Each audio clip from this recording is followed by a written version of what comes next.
ওয়াল ফাজরি ওয়ালায়ালিল আশর। আল্লাহ পাক রব্বুল আলামিন সূরা ফজরের 1 নম্বর আয়াতে ওয়াল ফাজরি বলে শপথকে বলতেছেন, প্রত্যুষের এই 10 রজনীর কসম, 10 রজনীর শপথ। যদি কোনো বান্দা এই 10টি রজনীতে যদি আমার ইবাদত করতে পারে, সারাটি বছর সারাটি মাস যেভাবে তারা কাটিয়েছে, যে দিনগুলো তারা কাটিয়েছে, যে ইবাদত করলে যতটা আমি খুশি হতাম না, এই 10টি দিনে যদি তারা এই দিনে যদি ইবাদত করতে পারে, তাহলে আমি তার থেকে বেশি খুশি হয়ে যাই।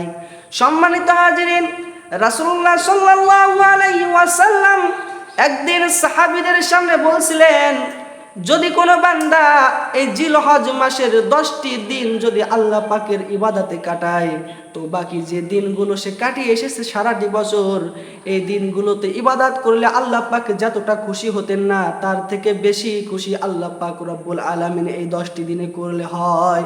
সম্মানিত হাজিরিন, পবিত্র কুরআনুল কারীমে সূরা ফজর যখন আল্লাহ পাক শপথ করে বলতেছে ওয়াল ফজর, প্রত্যুষের সেই 10 রজনীর কসম, যদি কোনো বান্দা এই 10 রজনীতে যদি আমার ইবাদত করে, তাহলে আমি তার মর্যাদা অনেক অনেক গুণ বাড়িয়ে দেই।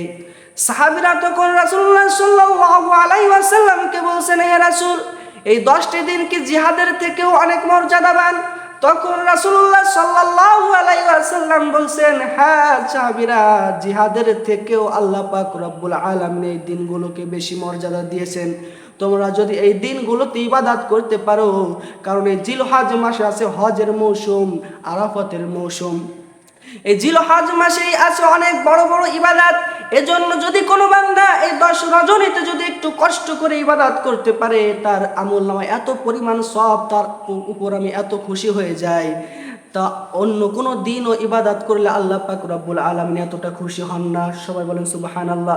সম্মানিত হাজিরিন, রাসূলুল্লাহ সাল্লাল্লাহু আলাইহি ওয়াসাল্লাম বলেছেন, যদি কোনো বান্দা এই 10টি দিনের ভিতরে একটি রোজা রাখে, তার বিগত 1 বছরের গুনাহ আল্লাহ পাক রব্বুল আলামিন ক্ষমা করে দেন, এবং 1টি বছর রোজা রাখার সওয়াব আল্লাহ পাক রব্বুল আলামিন তার আমলনামায় লিখে দেন। সম্মানিত হাজিরিন, এজন্য আমরা এই 10টি দিন হালাই খেলাই না নষ্ট করে, এই 10টি দিন আমরা আমাদের ইচ্ছা মতো না চলে, যদি আমরা প্রকৃত মুত্তাকি বান্দা হতে চাই, তাহলে আল্লাহ পাক রব্বুল আলামিন যেভাবে আমাদের ইবাদত করতে বলেছেন, এই 10টি দিন পেয়েও যেন আমরা বেশি বেশি করে আল্লাহ পাকের ইবাদত করতে পারি। সম্মানিত হাজিরিন, একটি রোজার বিনিময়ে 1 বছরের গুনাহ আল্লাহ পাক ক্ষমা করে দিবেন, এবং 1টি বছর ইবাদত করার, 1টি বছর রোজা রাখার সওয়াব আল্লাহ পাক আমাদের আমলনামায় দিয়ে দিবেন। সম্মানিত হাজিরিন, এই সুযোগ পেয়েও যদি আমরা কাজে না লাগাইতে পারি, তাহলে আমাদের মতো হতভাগা আর কেউ হতে পারবে না। সম্মানিত হাজিরিন, তো রাসূলুল্লাহ সাল্লাল্লাহু আলাইহি ওয়াসাল্লাম এই যে 10টি দিনে কোন কোন আমলগুলো আমাদের বেশি বেশি করে করতে বলেছেন, কোন আমলগুলো করলে আল্লাহ পাক রব্বুল আলামিন বেশি খুশি হন, এবং কোন আমলগুলো আমাদের এই 10টি দিনে বেশি বেশি করে করা উচিত, আমাদের জানার দরকার আছে না?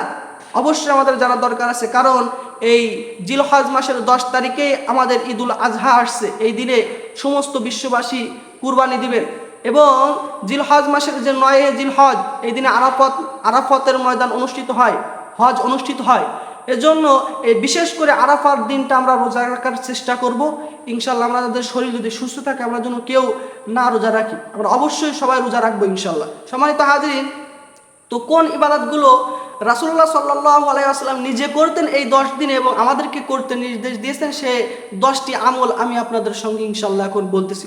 প্রথম নম্বরে রাসূলুল্লাহ সাল্লাল্লাহু আলাইহি ওয়াসাল্লাম বলেছেন, তোমরা বেশি বেশি পরিমাণে আল্লাহ পাকের জিকির এই 10টা দিনে করবে। সব থেকে বড় জিকির হচ্ছে জিকিরে আজগার, এবং এই জিকিরে আজগার হলো কোরআন তেলাওয়াত। এই জন্য বেশি বেশি করে আমরা এই 10টি দিনে কোরআন তেলাওয়াত করব। যারা কোরআন তেলাওয়াত আমরা করতে পারি না ভালোভাবে, তারা আমরা কোরআনের অর্থটা দেখে দেখে পড়ব। সম্মানিত হাজিরিন, এবং এই 10টি দিনে যে আমল আল্লাহ পাক রব্বুল আলামিন করলে বেশি খুশি হবেন, সেটা হলো এই 10টি দিনে যেন আমরা কেউ চুল এবং নখ দাড়ি যেন কেউ না কাটে। রাসূলুল্লাহ সাল্লাল্লাহু আলাইহি ওয়াসাল্লাম আমাদের নিষেধ করেছেন এই 10 দিনে চুল নখ কাটতে। এই 10 দিন যেন আমরা চুল নখ ইত্যাদি কোনো কিছুই না কাটি। এই 10টি দিন আল্লাহ পাক রব্বুল আলামিন খুশি হবেন যদি আমরা এই থেকে বিরত থাকি। আর যদি কোনো বান্দা যদি এই চুল নখ কেটে ফেলে তাহলে নতুন করে তার আবার তওবা করতে হবে, না হলে আল্লাহ পাক তার গুনাহ ক্ষমা করবেন না, তার উপর খুশি হবেন না। সম্মানিত হাজিরিন, রাসূলুল্লাহ সাল্লাল্লাহু আলাইহি ওয়াসাল্লাম তৃতীয় নম্বর যে আমলটা বেশি বেশি করে করতে বলেছেন, জিলহজের 9 জিলহজ আরাফার দিন, 9 জিলহজ এই দিনটাতে যেন প্রত্যেক মুসলিম যেন রোজা রাখে। এভাবে আল্লাহ পাক রব্বুল আলামিন আমাদেরকে জানিয়ে দিয়েছেন একটি রোজার বিনিময়ে আমাদের একটি বছরের গুনাহ মাফ হয়ে যাবে, একটি বছর রোজা রাখার সওয়াব হবে। সম্মানিত হাজিরিন, শেষ নবীর উম্মত হয়ে এত বড় বড় গুনাহ পেয়েও যদি আমরা না কাজে লাগাইতে পারি, একটি রোজার বিনিময়ে যদি একটি বছর সব আমাদের আমলনামায় লিখে দেয়, এটা পেয়েও যদি আমরা হতভাগার মতো এটা না রাখি, তাহলে আমাদের মতো হতভাগার কেউ হবে না।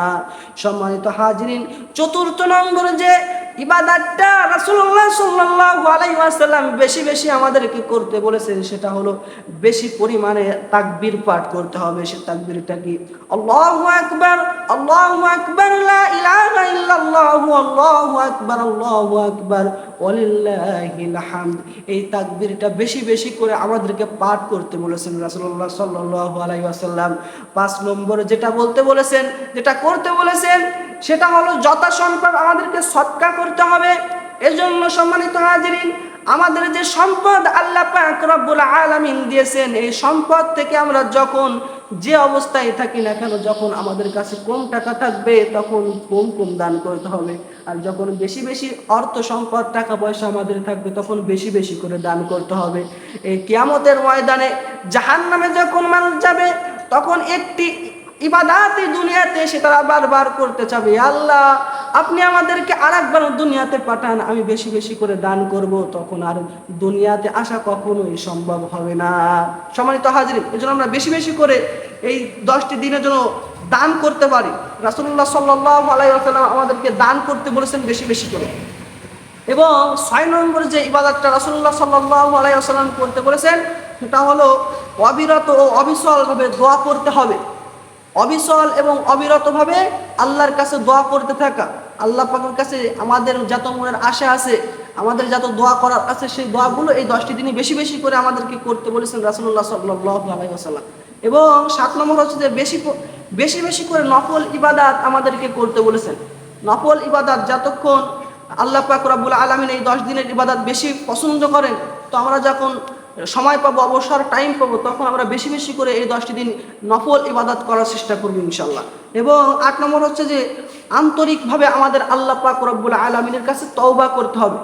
আন্তরিকভাবে আমরা বিগত যত গুনাহ আল্লাহ পাকের সাথে নাফরমানি করেছি, গুনাহ করেছি, সমস্ত গুনাহের জন্য আল্লাহর কাছে অনুতপ্ত হতে হবে এবং সমস্ত গুনাহের জন্য আল্লাহ পাকের কাছে আমাদেরকে ক্ষমা চাইতে হবে। তাহলে আল্লাহ পাক রব্বুল আলামিন আমাদের তামাম জিন্দেগীর গুনাহগুলোকে ক্ষমা করে দিয়ে আমাদের প্রকৃত মুত্তাকি বান্দা হিসাবে আল্লাহ পাক আমাদেরকে কবুল করে নেবেন। সম্মানিত হাজিরিন, 9 নম্বর হচ্ছে যে যদি আমাদের সামর্থ্য থাকে তাহলে আমাদের অবশ্যই হজ করতে হবে।